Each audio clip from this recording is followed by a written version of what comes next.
Ohayo gozaimasu. Watashi no namae wa Safira Fitri Ramadhani desu. Kyou wa watashi 2021年 C です。そして任務は066です。今日は私、プレゼンテーションにします。よろしくお願いします。Pengenalan budaya Jepang, Jishinga Okiru atau yang disebut dengan gempa bumi. Fokus untuk materi berada di YouTube dengan fokus di menit ketiga sampai kelima. Seperti apa konstruksi rumah tahan gempa di Jepang? Menyikapi teraturnya gempa, konstruksi rumah tahan gempa diterapkan di Jepang sejak 1891. Semua bangunan atau rumah yang dibangun setelah tahun 1981 harus sesuai dengan standar struktur anti-seismik baru. Standar ini wajib diberlakukan semua bangunan untuk memiliki struktur resistan gempa bumi. Struktur tahan gempa bumi ini terdiri dari tiang, dinding, dan lantai untuk menyerap gerakan gempa. Dalam struktur tersebut, bangunan terbagi menjadi dua, yaitu struktur keras agar tidak runtuh dan struktur fleksibel dengan acuan bagian struktur utama yang bisa menekuk fleksibel untuk membuyarkan gaya pergerakan seismik. Macam-macam konstruksi rumah tahan gempa di Jepang.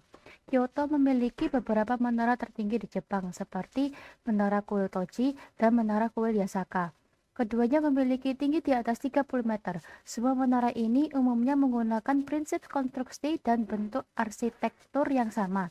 Satu tiang yang terbuat dari kayu utuh yang ditanam ke tanah atau pondasi batu dan diperkuat dengan rantai.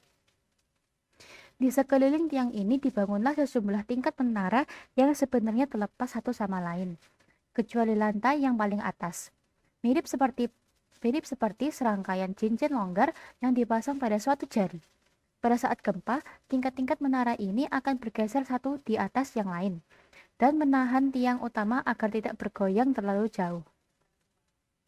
Salah satu rumah tahan gempa di Jepang yang didirikan di tahun 2016 yaitu Head House karya Apollo Architects. Rumah ini memiliki struktur berbentuk kubus dengan dinding beton bertulang tebal serta atap berbingkai kayu yang lebih tradisional. Shinsuke Fuji juga merancang sebuah rumah yang siap menghadapi gempa. Di rumah ini ia merancang rak buku yang menjulang penuh dari lantai hingga seling.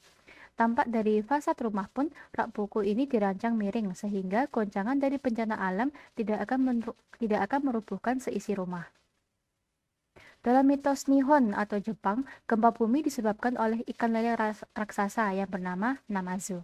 Dalam beberapa cerita Namazu, beliau tinggal di bagian bawah Sagami atau Teluk Tokyo atau Tokyo Bay. Dalam variasi lain dari ceritanya, dia hidup di dalam lumpur di bawah Jepang. Namazu menyebabkan gempa bumi dengan ekornya, atau Dewa Kashima menahannya dengan batu raksasa. Ketika Kashima lengah, gempa bumi yang besar dapat terjadi.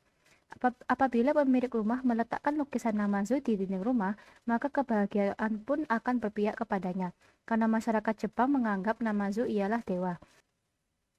Ikan lele dan prediksi gempa bumi. Beberapa orang percaya bahwa mitos Namazu terinspirasi oleh ilmuwan nyata ikan lele yang dapat mendeteksi gempa bumi. Sejumlah anekdot tentang ikan lele yang bertingkah aneh atau menjerit sebelum gempa bumi besar. Bila saya ada kesalahan atau salah kata, mohon dimaafkan. Wassalamualaikum warahmatullahi wabarakatuh.